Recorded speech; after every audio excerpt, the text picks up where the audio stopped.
Greetings, everyone. We will just start in a couple of minutes. We're just waiting for some more people to log on. I think you can hear me from my side. Can you hear me? Yes? Okay.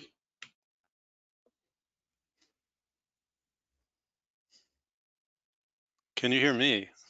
Importantly. Yes. Yes, Good. I can hear you. Good. Just checking. Just checking before we start.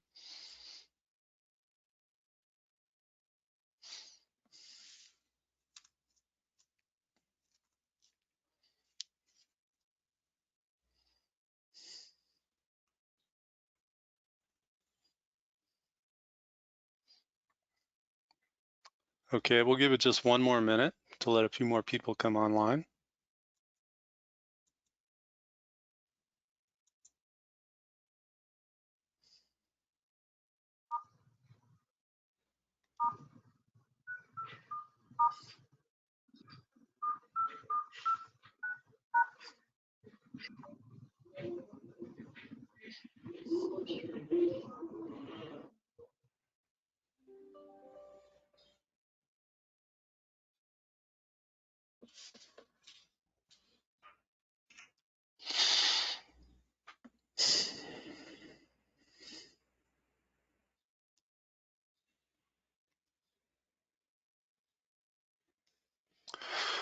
Okay, I think we'll get started. Welcome,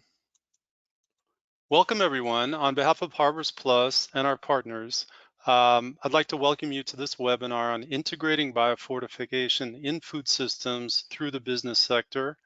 We're very happy to see that this topic is generating a lot of interest based on the good number of people who registered today. So we're very excited about this discussion we're having. We're going to start off with a little bit of, let me just tell you a few quick logistics for the audience. You'll see on the right-hand panel that there is a questions area. And during the webinar, anyone can put questions in. We will be monitoring them during the webinar. And toward the end, we will provide questions to the panelists after they've had a chance to speak. You can also put comments in the chat area, which is going to be viewable by everyone over the course of the webinar.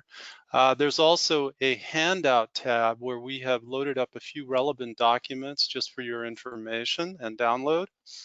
We also will be recording this webinar and we will make it available on the HarvestPlus website. You will get an email following the webinar with the link to let you know where to find it. Just a little note to our speakers, FYI, we have a master slide deck and we will be controlling it from here to limit possible issues. You can just say next slide or move to the next slide when you want us to advance the slides. So that's it for logistics. I'm just going to give a little introduction before we start, and if we can move to the next slide, please. And I should say first that unfortunately our CEO, Arun Baral, was not able to join us today. He was going to do the introduction, unforeseen circumstances. So I'm subbing in on his behalf. My name is Peter Goldstein. I am head of strategic communications here at HarvestPlus. And I will also introduce each speaker as they come up in order, rather than do them all right now. But just to provide a little context at first for the discussion that we're going to have today, many of you are probably aware that the COVID-19 pandemic has really heightened a sense of urgency to address mounting hunger and malnutrition challenges around the world, which were exacerbated by the pandemic. And this year, there's going to be 2 landmark summits at which the global community is really aiming to agree on strategies and commitments to build back better food systems to be more nutritious and inclusive and resilient for everyone, and to prepare for future shocks that may come in the future as well. And we and many others believe that staple crop biofortification is really poised to play an important role in this effort. And today we're going to talk about how to best incentivize and support businesses in scaling up nutrient-rich biofortified staples as a response to rising malnutrition. Next slide, please. just to, for those who may not be very familiar with biofortification, in a nutshell, it's the process of breeding staple food crops to have higher levels of vitamins and minerals, micronutrients, which are essential for maintaining health, strong immune systems, and proper mental and physical development in children. And it's a complementary strategy, and what we mean by that, for addressing micronutrient deficiency or hidden hunger, alongside increasing dietary diversity, industrial fortification, and supplementation. And just by the way, all the biofortified crops promoted by HarvestPlus and its CGIAR crop research partners are developed through conventional, that is to say, non-GM breeding techniques. And you'll see on this slide a few examples of them. Next slide. Um, the objective, of course, of biofortification is to help end the crisis of hidden hunger, which affects more than 2 billion people worldwide, mostly in low and middle income countries. It leads to high rates of many ailments, stunting, anemia, blindness.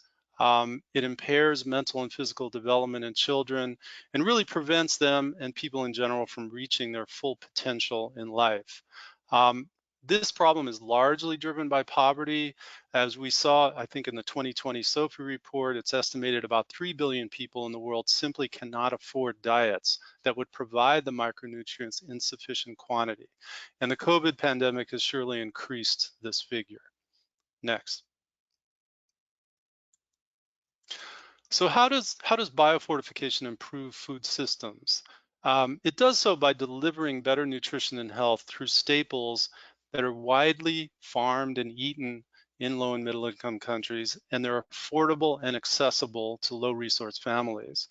The primary beneficiaries are the world's hundreds of millions of smallholder farming families who largely eat what they grow, typically cannot afford high nutrient diets, and are not often reached by fortification and supplementation initiatives.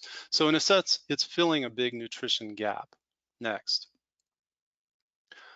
Biofortification places a high priority on improving health and livelihoods of women and adolescent girls. The crop's nutrient levels are set to meet their particular nutritional needs, and nearly 2/3 of the farmers that we and our partners train are women farmers.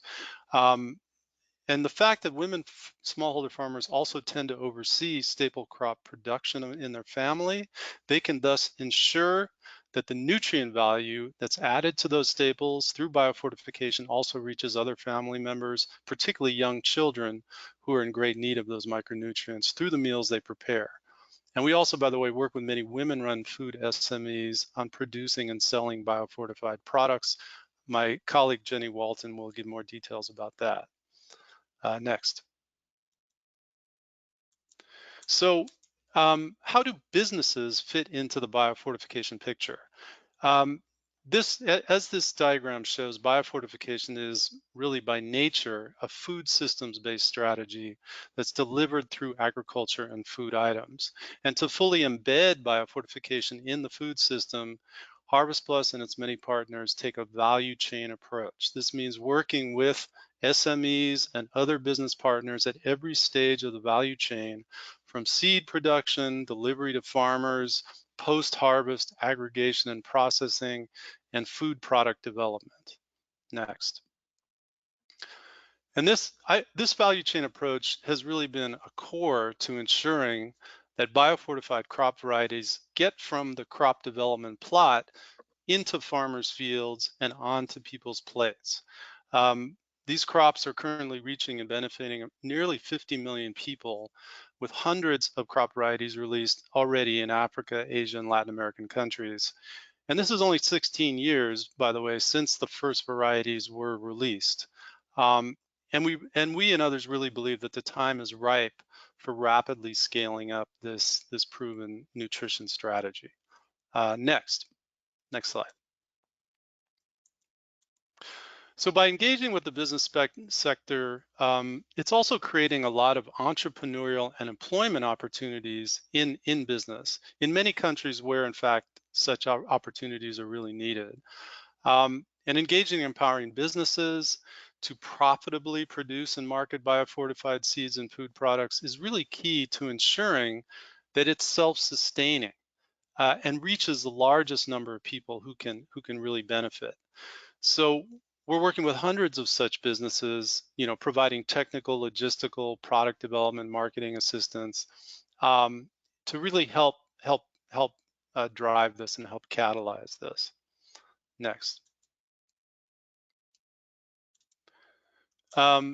Just getting back to the smallholder farming families, the strong seed and value chains mean they're able to readily access biofortified seed and other inputs. And post-harvest food markets mean that they are able to sell any surplus harvest they produce and improve their livelihoods. It also extends the nutrition and health benefits of biofortification to consumers. And we really look forward to hearing from our distinguished panel of business partners today about their experiences with biofortification and their views on what we need to be doing to help them expand and expand the reach of biofortified seeds and crops and foods. Thank you very much. And now I'm going to turn it over to my colleague, Jenny Walton, to give you a little more detail about what's involved in terms of working with businesses in biofortification. Thanks. Go ahead, Jenny. Thanks, Peter. And thanks everyone for joining us today. Coming on to the first slide. So as Peter mentioned, we're quite a young organisation really. So 16 years ago at our inception, the main priority of the organisation was what we call targeted crop development. And I think in many ways that's what we're most famous for, is within the CG system and at HarvestPlus. And this was developing specific crops to meet the needs of specific communities. So whether it be vitamin A deficiency or zinc deficiency or iron deficiency. And of course we still do this, but then we moved into what we call the delivery phase, where we're taking the seeds, the grains, and importantly the foods to the people. And now we're in the dissemination phase. So we still carry out all of our critical activities in crop development, proof of principle, so ensuring that the crops that we develop actually have a demonstrable impact on public health. But now in this dissemination phase of what we call mainstreaming, so mainstreaming the nutrient-enriched biofortified crops into seed systems and food systems. And our goal here is that the biofortification is sustainably embedded into commercial food systems. So we regularly survey businesses along the value chain to find out what they think about not only our organisation but on the products that we deliver. And we position biofortification as the innovation that it is into food systems of nutrient-enriched crops or natural nutrition. And because of the benefits of biofortification, which I'll come on to more and how it fits into food systems, there are over 400 businesses alone in Nigeria who are now working with nutrient-enriched crops. So next slide, please. So we work with street vendors in Uganda all the way to major global businesses based in the US and Geneva. And it's absolutely essential that we were able to work with all different kinds of seed, grain and food businesses, from the smallholder farmer who are starting the market, and we're reaching the very low income, hard to reach smallholder families, along to larger farmers, urban food systems who are what we call the early adopters of the technology, where we're building scale, and then all the way through to the large scale farming and food production, which is really driving the volume and getting just to the tipping point of mainstreaming nutrient-enriched crops into the food system.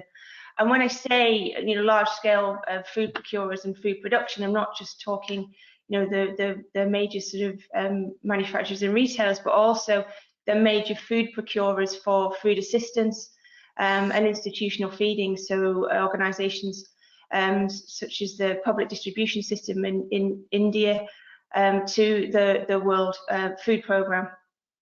Next slide, please. So one of the key skills that we need to have at HarvestPlus is listening, and working along the value chain and speaking to all of the actors in that value chain to really understand what are the barriers and solutions to scale. So back in 2017, with work that was funded from FCDO, we talked to over 96 businesses and 280 individuals in the seed, grain and food sectors to really understand, what's holding back nutrient-enriched crops. If they're, such an amazing innovation and technology, why aren't we getting to scale? So really, it sounds really obvious, but the biggest barrier is lack of supply. So there weren't the supply chains there for people to get their hands on nutrient-rich biofortified commodities. So, the solution to that is actually to build the supply chains. And we work with seed, food and grain businesses to build those supply chains by step by step in partnership with those who need it most. And we're seeing a lot of success in this area, and many businesses are now part of the biofortification movement. What we also found was that the value proposition wasn't clear for businesses or customers or consumers. So there isn't one single value proposition for biofortification. So for each crop, each country and each person within the value chain, biofortification has a very specific value. So if you're in the seed business, we'll come on to, you want to know that it's not just nutrition, but all of the other traits are competitive, but that farmers are going to want your product. So how do you then sell the seeds to farmers? So understanding that value proposition and that unique sales point to everybody in the value chain, and then getting those messages out there through business to business marketing and consumer marketing, working with research specialists and consumer and customer marketing specialists.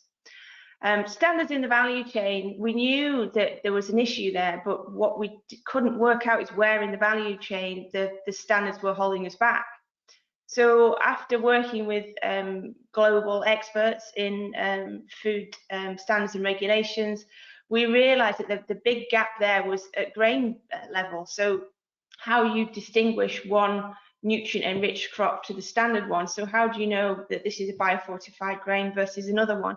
That part was missing. So we will publish the first standard for nutrient-enriched zinc crops, and that will actually be published this year in partnership with the Global Alliance for Improved Nutrition.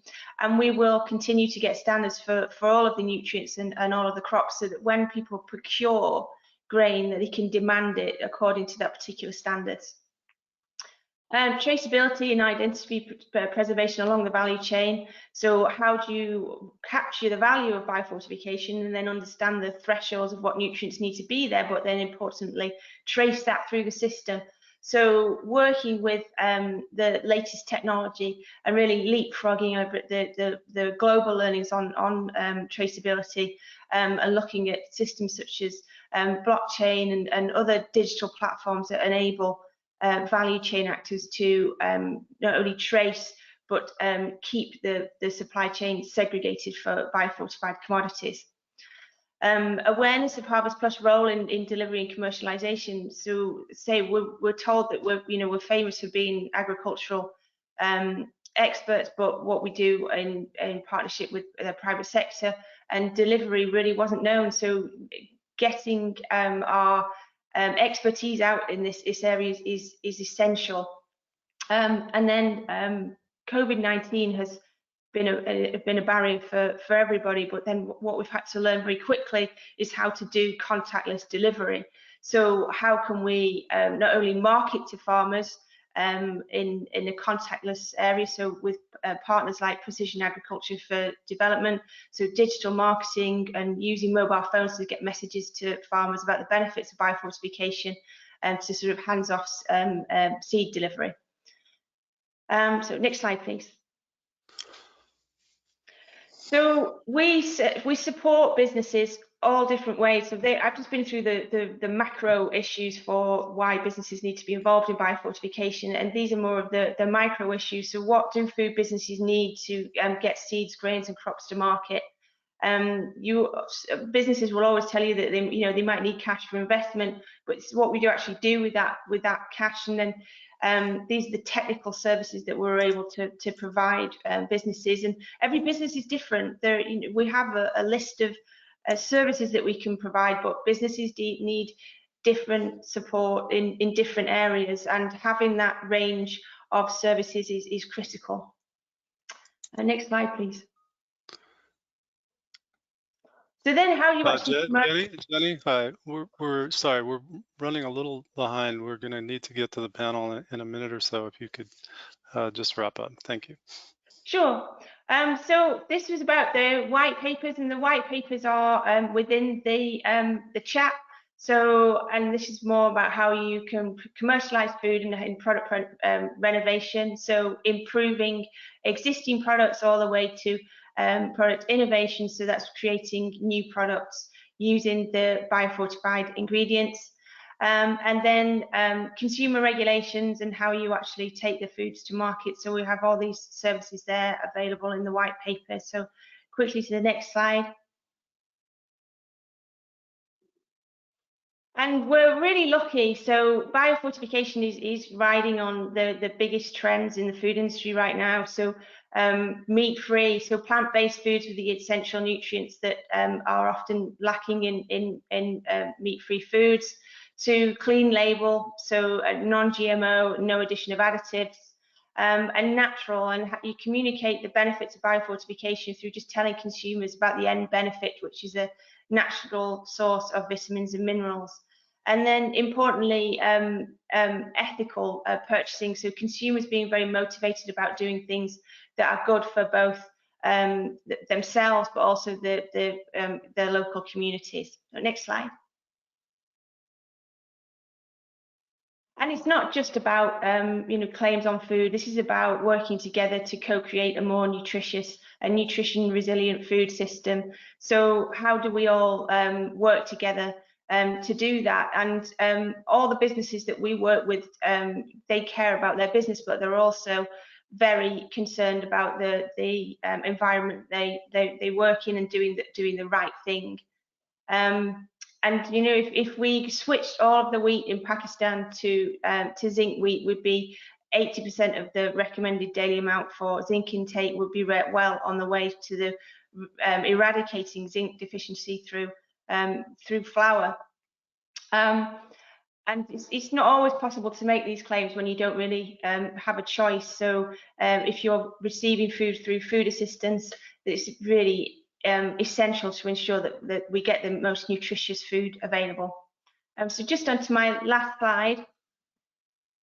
And some examples there of the early adopters of biofortification from around the world. So from India and Pakistan, all the way to businesses in the US that are starting up on biofortification and making sustainable profits from this innovation. So really important that you actually hear from those businesses themselves about why they are interested in biofortification and what it's doing for their business. So I will leave it there, and always there for any questions and any information that you need around commercializing biofortified seeds, crops and grains. So thank you. Thank you very much, Jenny. So now we're going to turn to our panel, and our first speaker is going to be Margaret Natai. She is the nutritionist. She works in the Tanzania Ministry of Agriculture. She's been with them since 1991, and she's the nutrition focal person involved in coordinating and supporting various nutrition sensitive agricultural interventions. And as part of this discussion, I think it's clear that creating the right enabling environment for businesses to get involved in biofortification is incredibly important. So we look forward to hearing from you, Ms. Natai, about what the Tanzanian government has done to help. Please go ahead.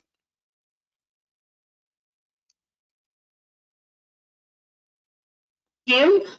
As have been introduced, Can you hear me? Yes, I can. Okay. As you have introduced me, my name is Margaret Natai. I'm a nutritionist from the Ministry of Agriculture. I have a small presentation on what Tanzania has done on promoting biofortification, especially to promote business sector. Next, please.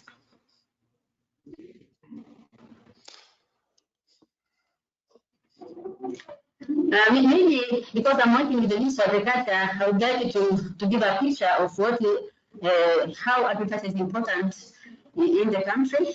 First of all, it employs about 65.5% of Tanzanians, so you can see it's a big part, but it also contributes to the GDP, 30.1%, and it provides about 65% of the raw material for the industry, but also it provides 100% of available food for the people. Next.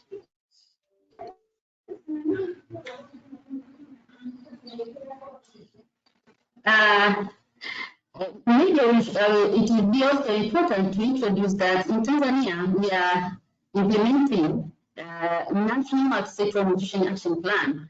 This is an action plan which is multi-sectoral. It involves about 9 ministries, like Ministry of Agriculture, Ministry of Livestock, Ministry of Health, Ministry of Water.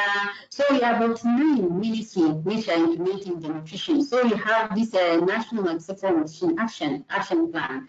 And each ministry has given responsibility to ensure that we are reducing malnutrition in the country.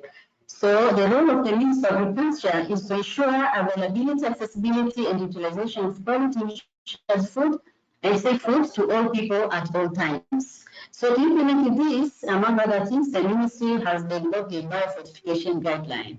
So we have developed this guideline to, as our role, to ensure that we also contribute as a Ministry of Agriculture to the reduction of malnutrition, but with playing a role of providing high nutritious food, which is safe to our people. So the ministry decided to come with this guideline just to guide all the stakeholders, including private sectors and public sector, all who are responsible in the food system to ensure that we are guided in the way we are doing the biofortification activity. Next, please.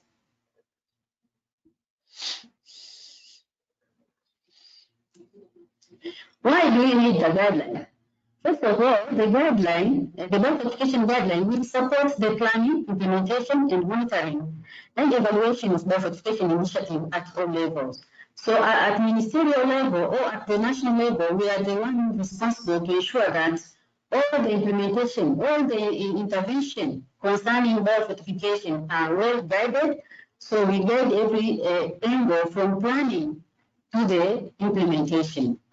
The guideline will contribute to the national strategy towards meeting the target of the 2030 United Nations 17 Sustainable Development Goal. So we, as a country, we are responsible to ensure that we meet the targets, the United Nations 17 Sustainable Goals. So this guideline will help us to meet those targets, and especially SDG 2. The biofortification guideline will also serve as a rich knowledge resource to design and strengthening biofortification intervention. So this guideline will also provide knowledge to the stakeholders on different biofortification activity in the country. Next.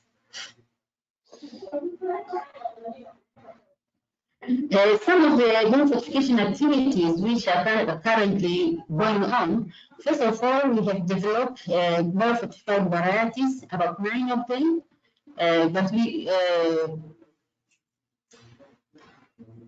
have also developed and disseminate a biofortification guideline to various stakeholders along the value chain.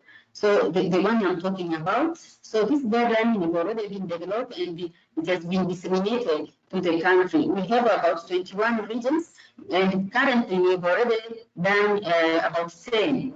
So the process is going on. We are trying to educate the farmers, the stakeholders in general, including the business sectors, so that they can know what they are supposed to do to the standards which is required. But also we have been conducting training to farmers to promote production and consumption of these crops, because some of these crops are new, so we have to educate the importance of this crop nutritionally, even in the business. But dissemination of biofortified seed to farmers, we have disseminated iron beans, vitamin A orange sweet potato, especially these two varieties we have been disseminating to farmers. Next.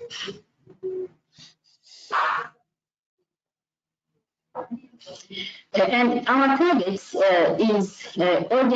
target audience including all relevant public and private sectors, stakeholders involved directly or indirectly in the national food system framework. So you can see it's a wide range of stakeholders. We are talking from production to the consumption. So here we include researchers, we include even the business sector, those who are doing processing, who are involved in the transportation, who are involved in different activity along the value chain. But also, the key target is geographic areas where the biofortification can have impact, such as where the prevalence of micronutrient deficiency is high and crops to be biofortified among the staple foods. So you can see, I put for example, the prevalence of anemia in Tanzania, you can see in the map. For a big part of it, the dark one are with the highest following with the light colors. But you can see all over the country, we have this problem of anemia, especially for children and women. So what we are trying to say here is that once we promote biofortification crops in all countries along the value chain, we are sure some of these, the agriculture sector will contribute to the reduction of anemia in Tanzania. Next. What are the lessons learned along this process? First of all, more research is required to distinguish between biofortified crops and non-biofortified crops. When we are doing this dissemination, we come up with this problem that some of the biofortified crops are not different to another. For example, when we talk of iron beans, you cannot differentiate the biofortified beans and the non-biofortified beans. So that is the area which I think we will need more research so that even farmers can distinguish this, and even in the business, so that people will not be, they should not be lied that this is biofortified while it is not. But we need also to create awareness on the importance of biofortified crops to the community so that they can accept these crops. Because we know in some areas or in some tribes, there are means that biofortified crops may be in soil, reproductive status of the family and things like that. So in order to come up with this norms and people, the awareness should be created among the community. Next.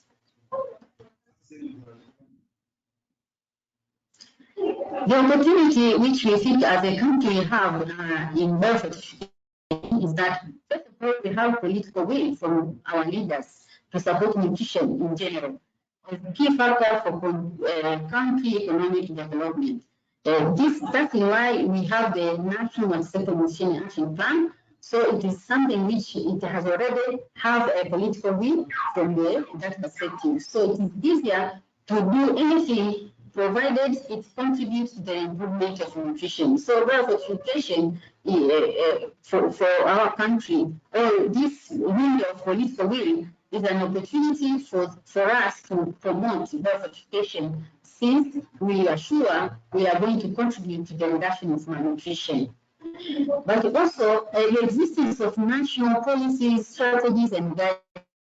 As I said, we have a national multi-sector nutrition action plan, and through in order to implement that, it is very easy for you to come up with any strategy or action plan which will target nutrition improvement in the country.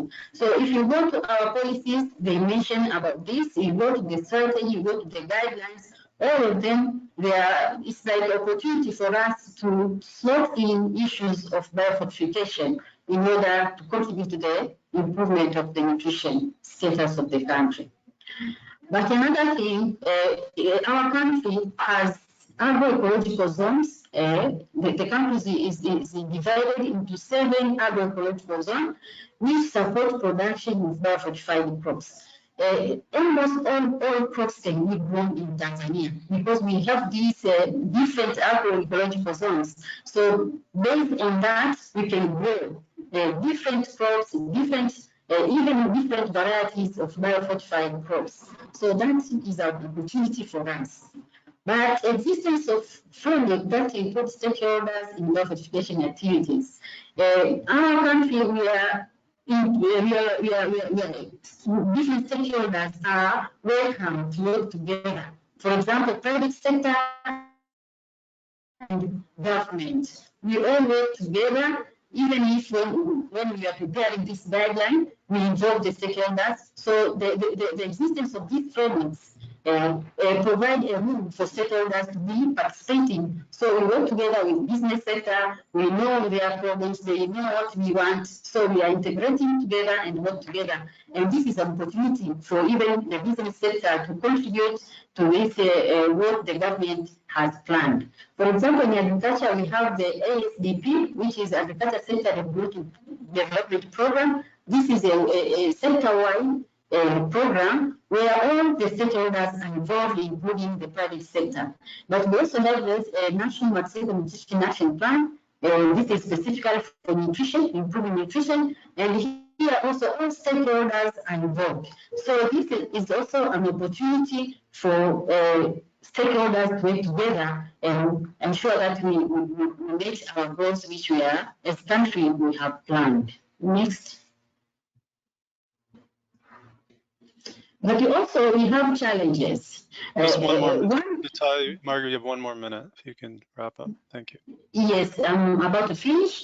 The big challenge we have, first of all, inadequate production and application of biofortified seeds. That is the challenge, and this challenge is the research, both the private and the public. But also knowledge on these biofortified crops for the community is also very important, and that is also lacking.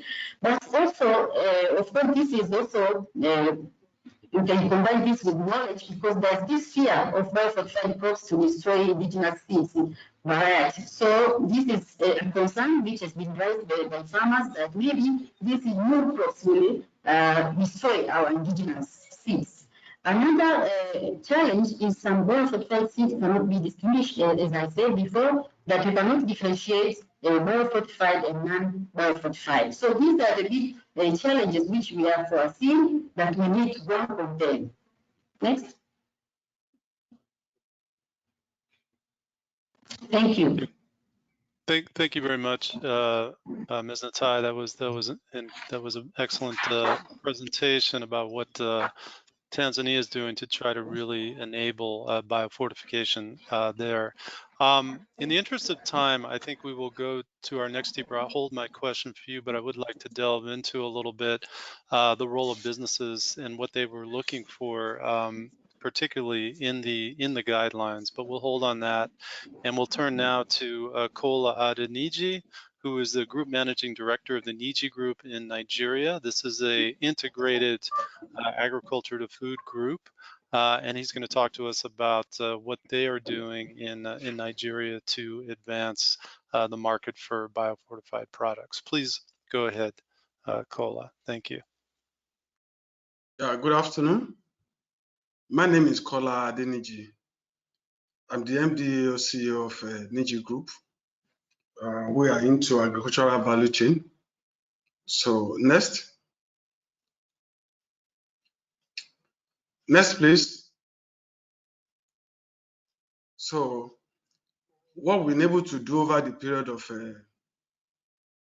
30 years is what I'm going to share with you, and what we'll be able to do with HarvestPlus on the promotion of the project. So motivation, as a businessman, I look at the opportunity and take a risk to increase my return on investment. But the kind of opportunity like the kind of risk I take is a calculated risk. So risk that cannot be easily be done by other people. That's what I've been able to do. So as a Nigerian, I create job opportunity for youth and women who are future leaders. As a leader, I also invest in social corporate responsibility in some of the projects I embark on. Next, please. Next. So let me talk briefly about Niji Group. This is over 30 years that Niji Group have been to existence. That's Niji Lucas Nigeria Limited. So we are into fabrication of food processing industry. So Niji Foods, we are into food processing, and Niji Farm is to farm mechanization. Niji Tractor, we equally assemble some tractors that are adapted to our climate and our farms. So Niji use of sustainable agriculture, we are able to put up a training institute to be able to train and guide the youth, both the male and female, who are going to be future leaders. The Niji Agro Solution is what we are using to drive all the projects we have been doing. And Ripples is like agrotourism. So these are some of the tractors that we've been able to assemble. You can see the picture of the vitamin A gari that we're able to develop and do. And when you look at the other side, those are some of the practical exhibitions that we have been able to do. For what we have been able to do so far with HarvestPlus is that we'll be able to organize an exhibition which are practical exhibitions. Exhibition that we do the peeling of the cassava, we do the grating of the cassava, then we turn it to cassava gari and cassava flour. So, and a lot of people within the exhibition, they have the taste of the quality of what vitamin is like, not necessarily looking at the raw material. We process from the raw material to the finish for people to see. And when we produce our flour, we turn it for all these confectionaries for people to see that it's from farm to table. Next. Next, please. So activities on commercialization of vitamin A cassava in Nigeria. So what we have been able to do in Nigeria since 2013 till date. So we've been able to prepare the land and planted over 500 hectares of a vitamin A cassava. Then for the stems, we've been able to produce from foundation seed to the multiplication for planting and sold to the farmer over 24,000 bundles. So the quality of fresh tuber that we've been able to process and harvested is over 15,000 tons. And out of the fresh tuber that we'll be able to process, then we divide them into different categories depending on the market size that we have. For the vitamin A gari that we've produced and sold is over more than 1,000 tons. And for quality of vitamin A cassava flour that we've been able to do, that's over almost 2,000 tons. And for the quality of fufu that we're able to do is almost over 1,000 tons that we're able to do. But we've been able to export to outside the country, and we're able to actually produce and sell in the country, both in the local markets and in the supermarkets. The number of persons that will be able to train to invest in vitamin A farming and processing is over 2,500. The number of commercial farms that will be able to and processors that we're able to mentor, they're over 50. The number of processing equipment that Niji Lucas have been able to fabricate and sold to SME, both in grater, presser, flash dryer, and different of the machines. In numbers, we've actually sold and be able to do like over 500 units. The number of communities supported technically with CSR, so there are 5 in number because we are operating from different 5 community. So next slide. Next. Yeah, Kola, there's a bit of a delay. We are advancing the slides. Okay. So key markets. So staple food, gari and fufu are key staple food for over 100 million Nigerians. Vitamin cassava fits and add value to the sectors. So some of the staple foods we've been eating in Nigeria because of the introduction of vitamin cassava products that are able to share part of the market value.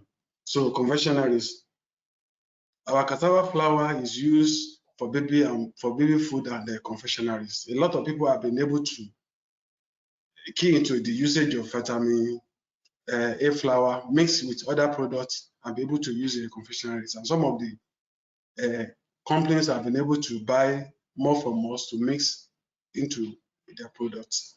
Then food processing. So we design and fabricate and install equipment for SME in the food processing, including gari, starch, and some other things. We have automated line in different levels that we use.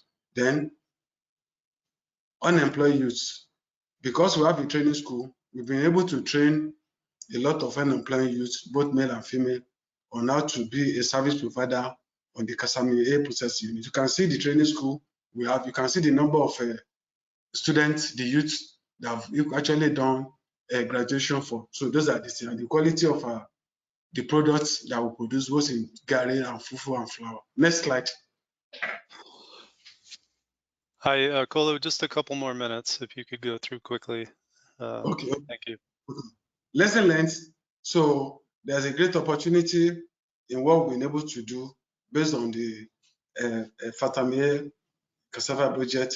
The initial adoption was actually low. When the product was introduced to the market initially was low. Later, when people got to know about it, then they gave the so now we are unable to meet up. Even up to 25%, it's difficult for us to meet up because the acceptability is very high. So high yield, because of the high yield and low matter dry content, that's some of the lesson learned in it. Then improved packaging, the increase in raw material, then international recognition. Because of the Fatami, a lot of people, a lot of companies, and a lot of countries have been able to come to the farm, and we'll see what we are doing in the area of Fatami. The next slide. Next. The opportunities, new variety, because new varieties are coming on now, we are ready to do that. Available land expand. So Oyo State have been able to give us more land. Agri-City project, we have a land too that we are trying to do PPP on. Then improve varieties. We are working on improving a variety on maize and cassava this year. Then meeting raw material need, we've been able to buy more equipment so that we'll be able to meet up with the market needs for Kellogg's, Graysco, and others. So next slide. Next. So challenges: access to seed of new and better variety. Then registration of new products for all these small scale industry that are coming up. They have problem with NAFDAC. The money, finances to scale up is difficult. Insecurity system in the country is very high. Then land, high cost of land clearing. That's one of the major problems we have to improve. Then import and export. When we are importing, exporting, because of the border and custom area, giving us a problem. These are some of the pictures. Next. Next slide. So conclusion, private sector involvement is key. So integrating farming and food processing is more rewarding in the vitamin sector. SME in food processing have a social responsibility to meet up for food nutrition. So biofortified raw material is a sustainable and affordable options. Then we need to have national and international association of biofortified food to move it to the next level. Thanks. My name is Kola Adeji once again. Thank you. Thank you very much, Kale. That was fascinating. Just one very quick follow-up question. You mentioned that demand is outstripping supply. I'm just if you could just tell us very briefly what's driving demand. Are people interested in the nutritious aspect of the food, or are there other things that are generating demand for the biofortified products? Yeah, thank you. You know, in Nigeria we have a gari that we normally add red oil, but they have found out that you can actually have gari without red oil, and because of the vitamin A, that's number one. Then, because we're able to mix it with other products like beans, like groundnut, to produce all this confectionery is very, very key. So a lot of demands are very, very high now. Like on my farm now, I cannot meet even 10% of the demand I have on ground now. So because of the uniqueness of it and the nutritional benefits that people saw in it, and the people who are into poultry, when they use a vitamin A maize for their egg production, it comes out better. So thank you. Thank you very much. So now we're going to move to another African country, to Zambia, and another food company. We're going to hear from Sylvia Banda, who is the managing director of the CEO and managing director of Silva Foods in Zambia. She is a recognized innovator and entrepreneur in the food sector. She's been an Ashoka Fellow since 2012. Most recently in Zambia, she was honored with the Presidential Insignia of Honor for her work in promoting the consumption of nutritious traditional foods and economically empowering rural farmers. She's trained over 25,000 smallholder farmers to use a solar dryer that she developed. And she's also very active in biofortified vitamin A, biofortified orange maize products. Welcome, Sylvia, and I'll hand it over to you now.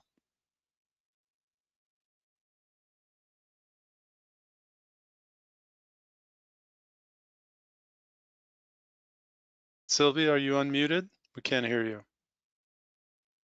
Okay, thank you very much. Thank you. Yes, please. My name is Sylvia Banda, as you have already given my bio. I'll go straight into the presentation. But before I do that, I started business at the age of 12, and I've grown with it. I'm trying to share with you how we started our business. We saw the need in Zambia, especially. There was a time in 2000 when we had a drought, and we started receiving food aid. And then the following year, again, we had floods.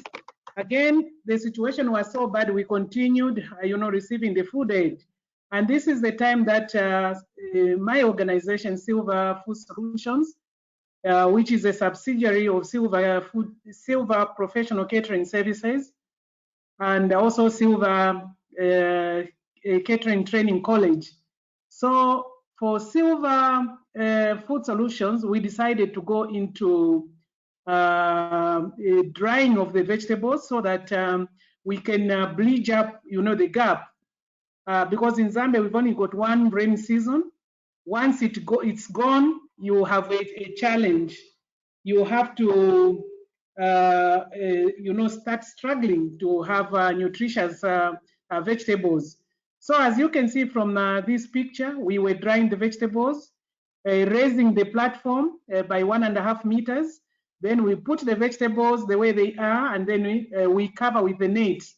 But it was not helping us, because when the wind comes, it will just come and blow onto the vegetables.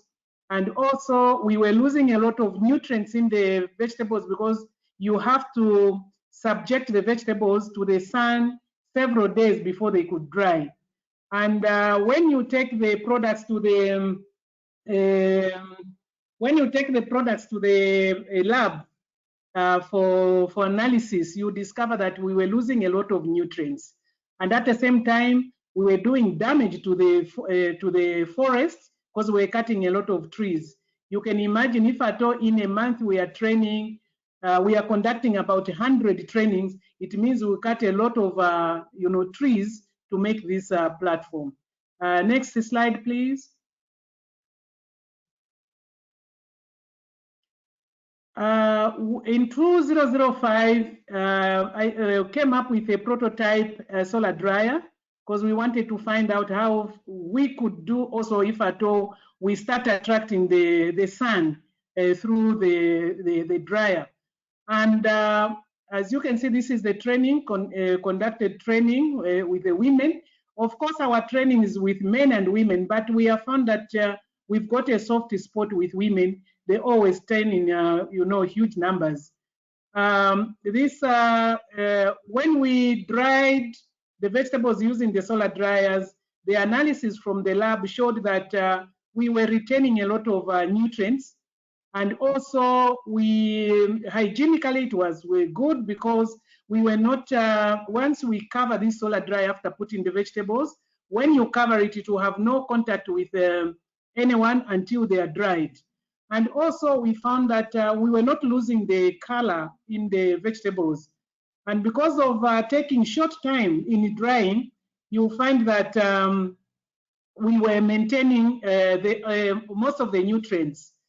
And then these solar dryers actually now we have commercialized them, and it is also commercially viable to dry using the solar dryer because you dry a lot of vegetables within a day than the way it used to be where one vegetable would take about 5 to 1 week to dry. Next slide, please.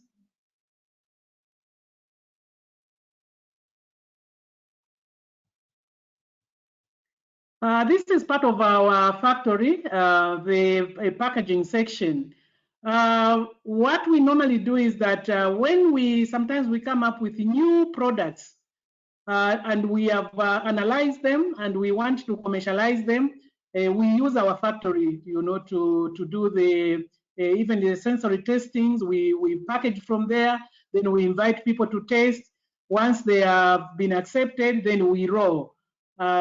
Just as I've said, and because of that, we have offloaded a lot of products from the market because of our factory. Next slide, please.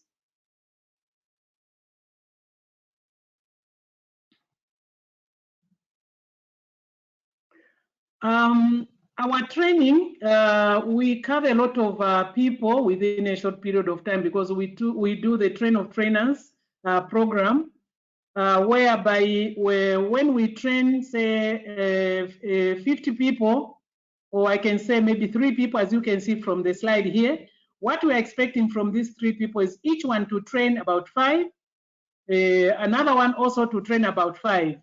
So if at all we are to take a maximum, which we normally do, which is 50, each one will train 10, the 10 will train 5, the 5 will train 3. By the end of the day, by the end of the training session, you find we have trained more than 1,500 farmers.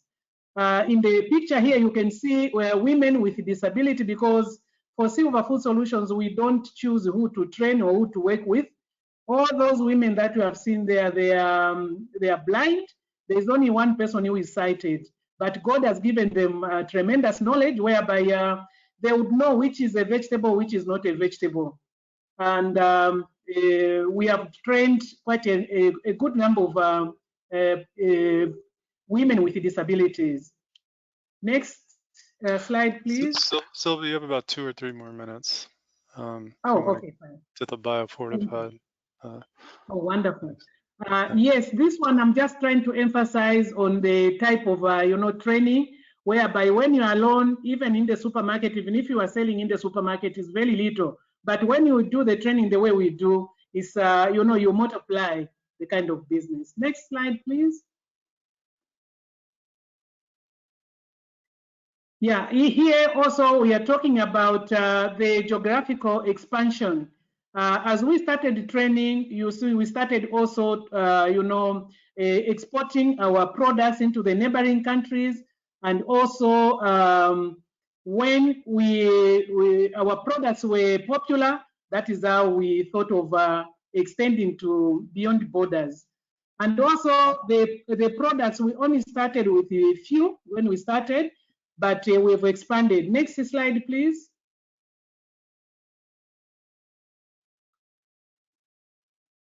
I think we have jumped one where there is the orange maize. We started promoting the orange maize in 2012. And we were just making one product from there, which is the cereal.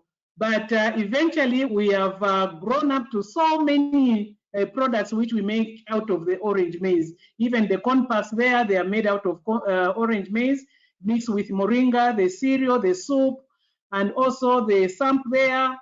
This was an open day organized by HarvestPlus, where we showcased actually the hundreds of products that you can do from a vitamin A orange maize. Next slide, please. Here I'm just trying to emphasize on the way we publicize our work. We use the media, print media, electronic media, and also face-to-face. That is a person to person. Next slide. Sorry, I'm cruising through with my 3 minutes. This is how we, these are the products which I've already shown you. We export, and you find that this is traditional, pure traditional products going to outside Zambia. Next slide.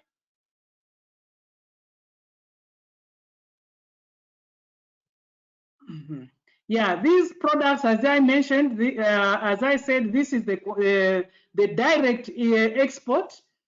This was going to America, and you find that the things like cereal, which I'm talking about, things like groundnuts and so forth. So we export our products mainly into the US because of AGOA. This is duty-free. Of course, we have a lot of indirect oil export where people just come and we load their containers and they are taking them to different countries. The last slide. And as we work with the farmers, we have trained more than 25,000 smallholder farmers. So we have bulking centers where we go to collect the products and bring them to the processing plant. From the bulking center, our farmers, they do the primary processing, and once we collect, then we conclude and do the secondary processing. And this journey, there are so many challenges, but because of knowing what we are doing, we sometimes do not even feel that there are challenges because we have made the program actually to be running itself. I thank you, moderator. Thank you, Sylvia. Thank you very much for that. So we've heard from this food side, and now very quickly we're going to move to the seed side. Obviously, the supply of biofortified seeds is essential, and we're going to hear from Nirmal Seeds in India, Milind Kulkarni, who's a senior scientist for cereal crops at Nirmal Seeds. Unfortunately, Dr. Rajput, the director, was not able to join us here today. Milind is sitting in for him. And Nirmal Seeds is very active in the seed market for iron biofortified pearl millet. And he's going to tell us a little bit about that and about what they're doing in that sector.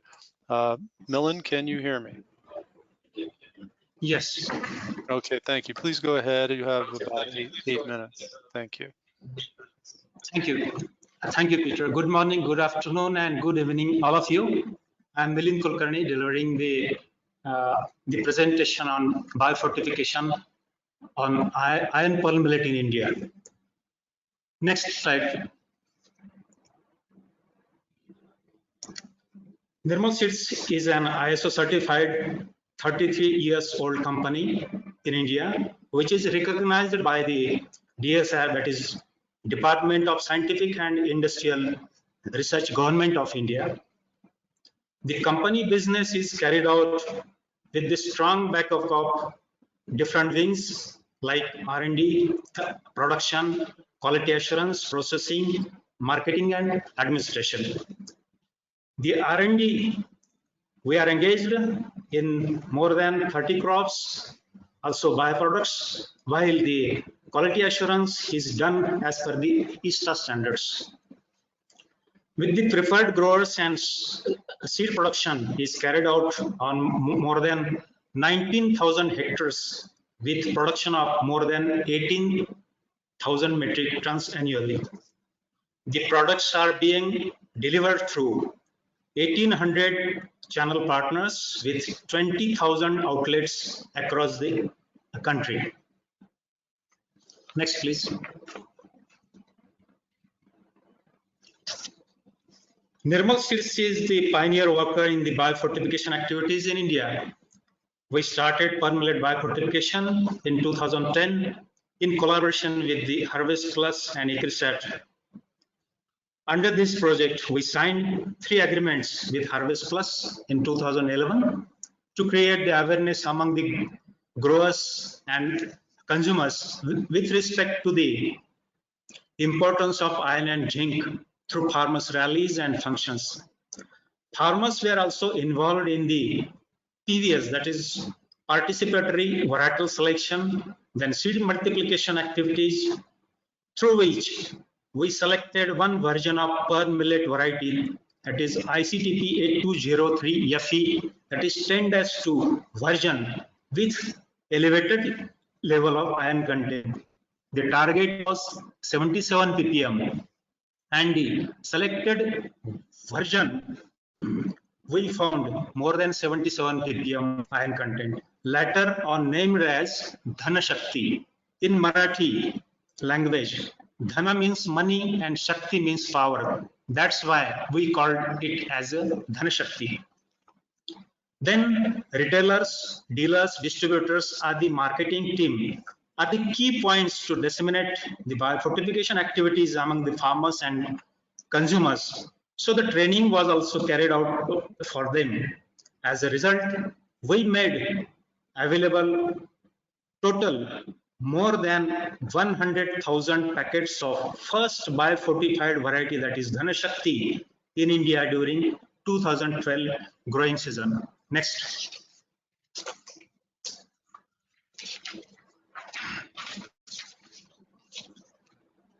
We could see the sales figures of biofortified per millet variety Dhana Shakti since 2012.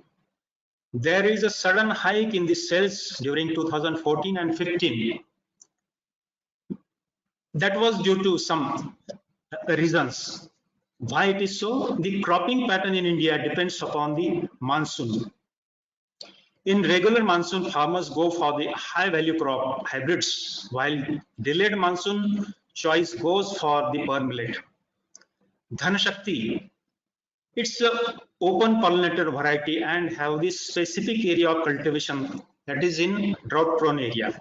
So under good management, farmers prefer high-yielding hybrids. Fortunately, Nirmal Seeds have high-yielding per millet hybrids with elevated levels of iron and zinc content, and also becoming the popular. Next one.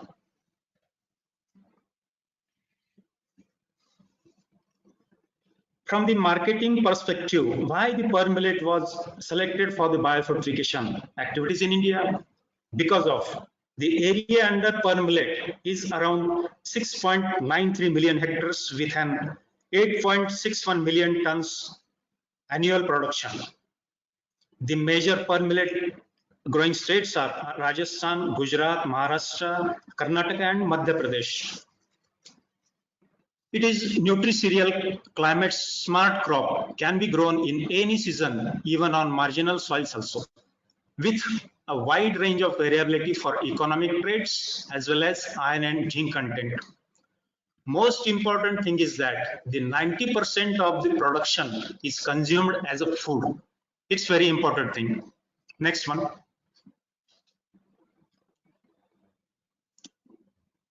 The impact. We will see the impact of these activities we could reach the bottom level by promoting the importance of iron and zinc in human diet through farmer rallies and functions.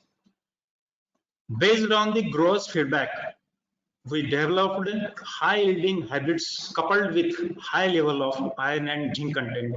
That's more important because farmers prefer yield followed by these iron and zinc traits.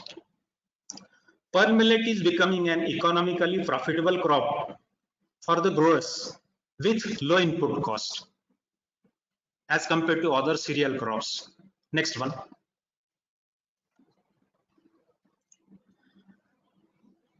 During these activities, we faced some challenges. These are to be taken care to scale up the biofortification activities.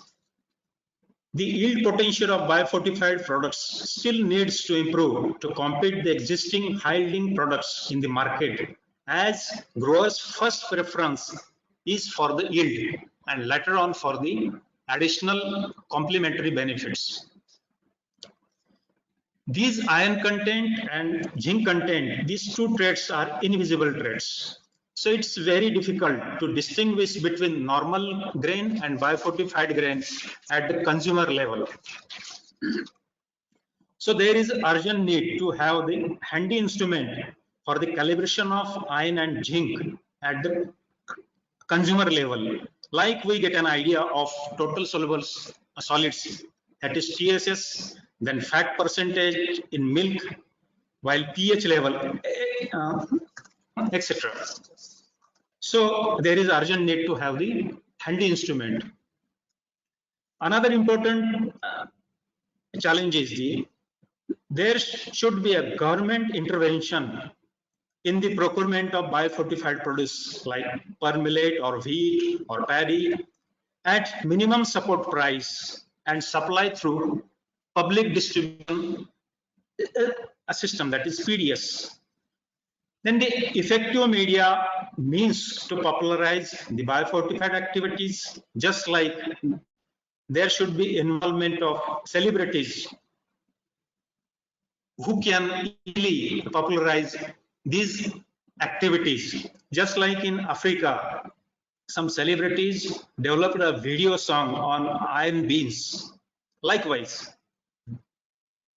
there are other challenges like there should be a premium pricing for the biofortified produce, then awareness through primary health centers, then Anganwadi with respect to the importance of iron and zinc in human diet. Then there is the issue of rancidity. The shelf life of pearl millet flour is only for a week. So the researchers should develop some varieties have the longer shelf life. Next one. 1 minute, please. Yes. To scale up these biofortification activities, we have some opportunities also. We can incorporate these two traits in existing popular products or hybrids and varieties in the market. Then the pearl millet being as a climate smart crop, area could be increased. Development of new food products like biscuits, cookies, pasta, noodles, etc. and export to other countries because it's a gluten-free crop. As a nutri-cereal crop, it should be included in the midday meal program at school level. And last one is the farmers can get more profit as compared to other cereal crops due to its low input cost and short duration. These are some opportunity to scale up this biofortification program in India. Thank you very much. Thank you very much, Milind. Appreciate that. Okay, well, I think now we will we'll move to our questions. Open it up for questions. Katrina, why don't you go to the last slide? Yeah, thank you very much. There was a question that came in for you, Milind, regarding the seed sector for iron pearl millet. You mentioned, and actually it's been mentioned by others, that it would be helpful to generate demand, to generate more scale, to integrate these crops into public feeding programs, midday meal program, etc. I was just wondering, can you tell us, does there seem to be interest in this on the policymaker side, or what would need to happen on the production side to really make that possible? Thank you very much. Thank you, Peter. There should be a government intervention that is related to the policy side. The government should decide the minimum support price for the biofortified per millet. And one important challenge is to how to distinguish the biofortified per millet versus the normal per millet. Yeah. Then and then only things goes on. Yes. Thank you. And it should be procured and it should be distributed through the public distribution system, that is PDS, in the targeted sector like the malnutrition, where it is required. Okay. Thank you. You and the issue. Is there anybody else who would like to weigh in on the making biofortified crops and foods integrated into public sector programs to create public sector demand? Margaret, do you have any comments on that from the Tanzanian point of view?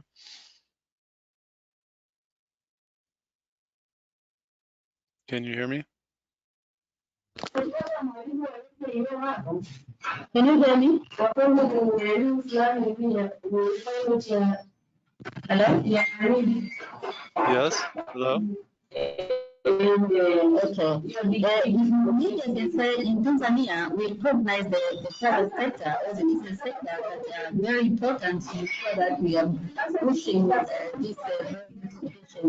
initiative forward, and that's why we came up with this guideline. And actually, why we came with this guideline is that we want to guide all the business sector from production and distribution, processes, all of them, to ensure that they are doing the biofortification activities as per guidance.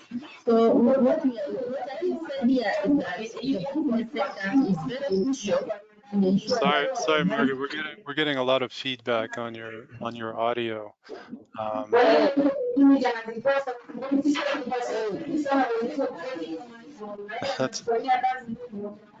That's okay. Hello?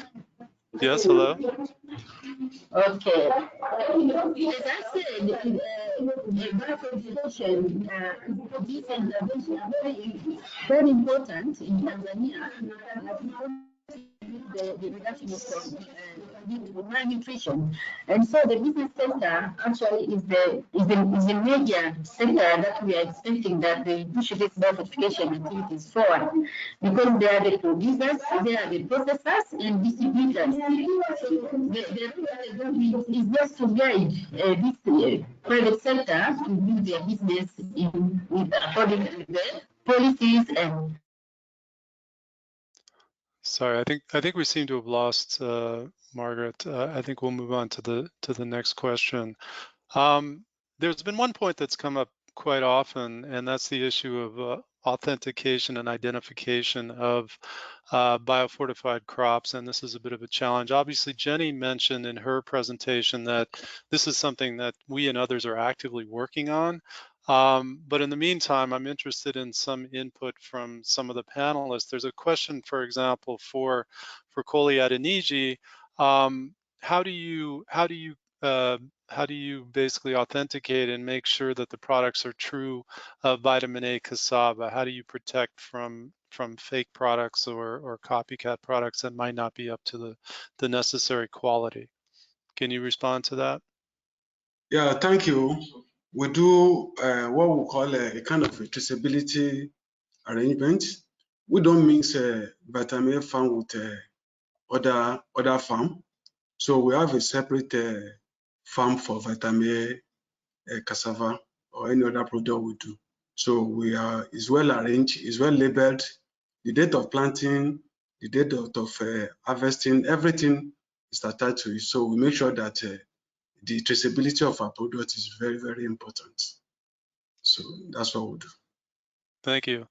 Sylvia, would you like to comment on that from your perspective at Silva Foods?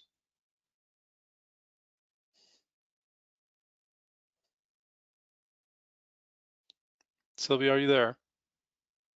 Yes, I'm there. Yeah, thank you. Yeah, from Silva Food Solutions point of view, I think I can say that we are strategically positioned by working with HarvestPlus, because us as business entity, sometimes you may find that it may be very, very difficult to distinguish the two. But with the help of HarvestPlus, they have they have engaged a lot of farmers and whom they train, and we are just on the receiving end. And they also, we don't just buy from anyone who hasn't gone through the training by Africa Harvest. So because of that, we find that it helps us quite a lot. So you're breaking up a little bit. I think somebody else is on, should mute. Yeah, there's someone else who's speaking. Please mute if you're not speaking. Thank you. Go ahead, Sylvia.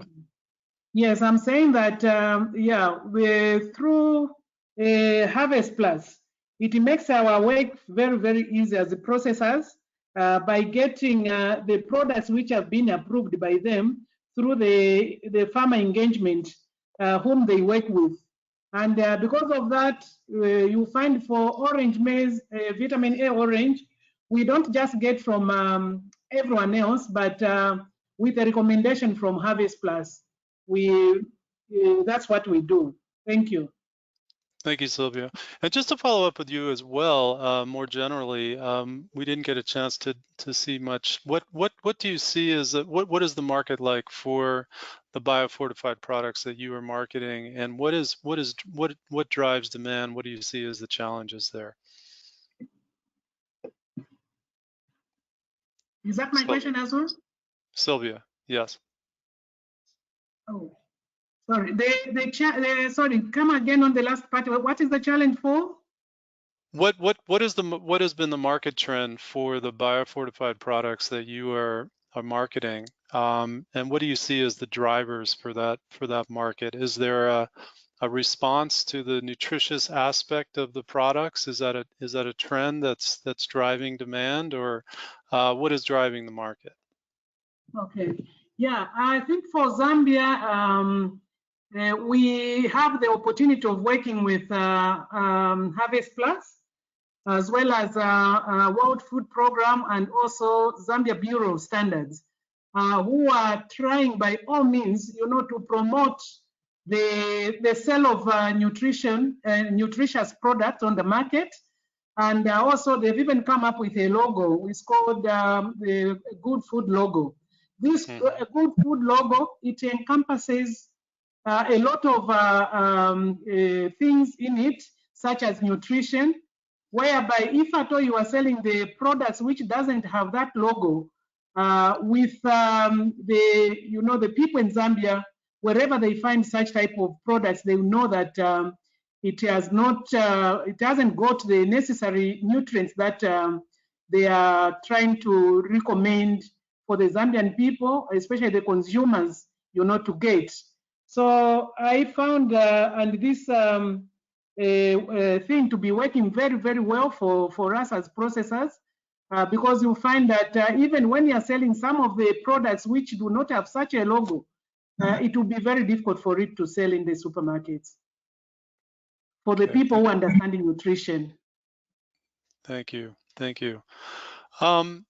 There's been several questions as well about the relationship between developing biofortified products and relationships with smallholder farmers, and how that's organized and how that works, given that they're obviously small producers and disparate, and how do you organize them?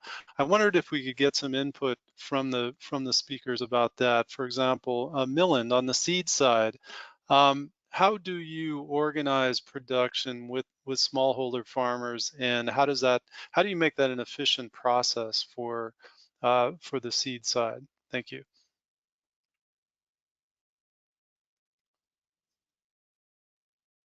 Milind, are you there?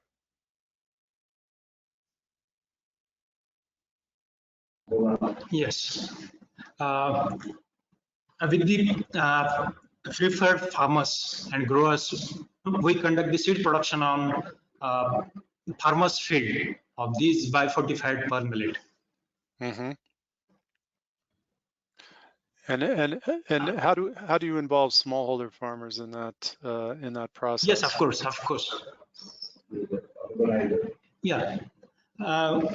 We choose organizers, and organizers distribute the seed to the farmers with villages at with village levels, and they conduct the seed production at their own level. And this seed is being procured by us with an agreement.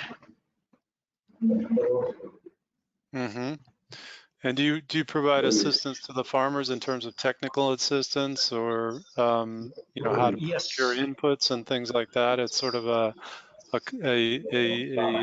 service based relationship with the farmers that you provide technical assistance.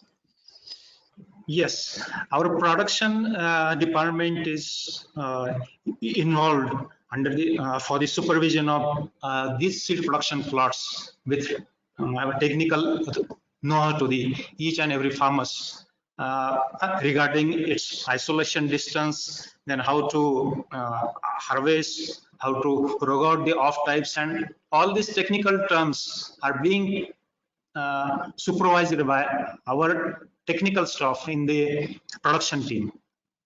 Mm-hmm. Okay, very good. Yes. On the food side, Kole, since you guys run an integrated program, I know that I had read that you did have an outgrower program with smallholder farmers. I'm wondering if you could comment a little bit about that and how that has influenced your supply on the supply side for the products that you're using. Kole, are you there? Yeah, I'm here. Thank you. We have two different program. We have a backup and a block farm. The block farm is what we do for the small holding farmers, whereby we support them with the seed, we support them with the inputs, and we promise that we're going to buy back from them. So what we do is that we have an agreement with them on the cost of operations on each of the farm per hectare. So it depends on the number of hectares each of the smallholder farm does. That's the investment we need to invest in them. Then the major investment is land clearing. Then the other inputs like land preparation, plow, ridging, planting, herbicide have to be given to them.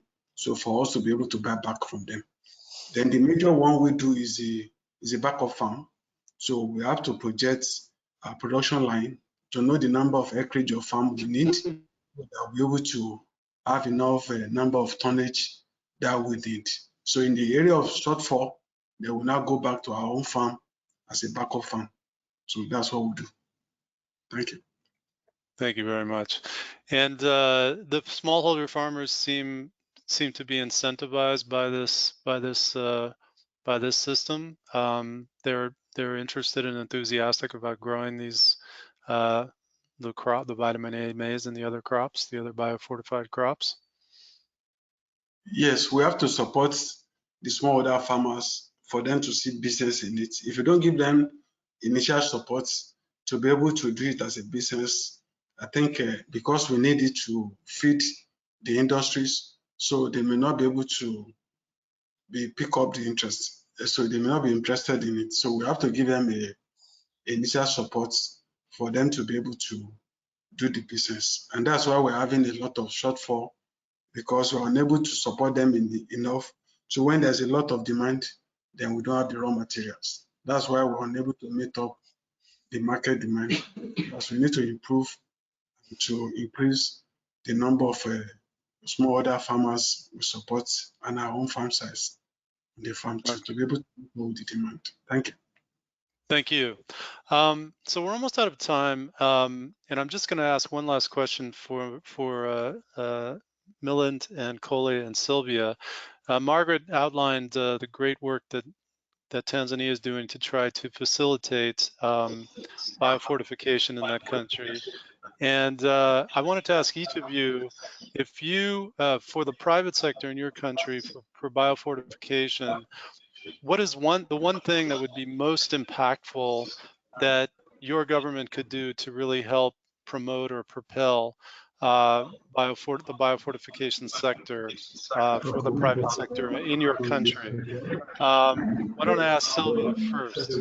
What is the one thing that you think the government could do to really propel biofortification in the country from a private sector perspective? Yeah. Sylvia, are you there? Can I answer first? Yeah. Yes, sure. Sure, go ahead. Yeah. The government intervention is for the procurement of biofortified produce, that is pearl millet or wheat, and with minimum support price, and it should be distributed through the public distribution system. And another point is to certification of these biofortified fields with an certification agency like the organic food is being certified with some agencies, APEDA or EcoCert. Likewise, there should be an agency who can certify these biofortified fields, and afterwards the government should procure those fields after the certification. Thank you. Sylvia? I guess what I would say is that we would need our governments actually to come up with good policies concerning the biofortified seed, and also there is need for sensitization, as Kola mentioned in his presentation, that sometimes it's very difficult for one to know which one is, to know the difference, which one is fortified and the one which is not fortified. So there is need for sensitization, and also for people to understand as to why, and also try to not necessarily just discouraging the local farmers, especially the smallholder farmers, from using the ordinary seed. But again, it is important to move with them, let them see, the beauty, and then allow them to buy into it. I feel that is the only way we can actually win with our sensitization. Thank you. Thank you. Kole, Okay. last word for you. Tell the Nigerian government, what do they need to do? Yeah. If Nigeria government can continue what HarvestPlus is doing presently now in the area of support, in the area of awareness creation, and the area of developing a lot of new products and supporting the farmers, and I think it's going to be good. HarvestPlus, they've really done well in the area of promotion, in the area of awareness, and a lot of things they've been able to do from farm to table. So if the Nigerian government can actually copy exactly what HarvestPlus is doing presently in Nigeria, every year that we have to do a lot of promotional, a lot of farmers need to be engaged, a lot of new products is being developed, and a lot of things have been done. So I think it's going to be a great thing for us in Nigeria. So thank you. Great. Well, thank you so much, and thank you to all the panelists. This has been a fascinating discussion. We have more questions that we're going to filter out to the panelists afterwards. Unfortunately, we didn't have enough time to get to them. This conversation could have gone for hours and hours, and obviously it's a topic of great interest. We will make the recording of the webinar available through our website. Those of you who registered, we will be sending a follow-up email with a link. Thanks everyone for participating and attending this. Again, in this year of great work that's being done to try to address nutrition and malnutrition issues and hunger issues, biofortification is going to play a key role, and businesses will be the drivers of that. So thank you again, and we hope everyone stays safe and healthy. Thank you very much. Thank you. Thank you. Bye. Bye-bye.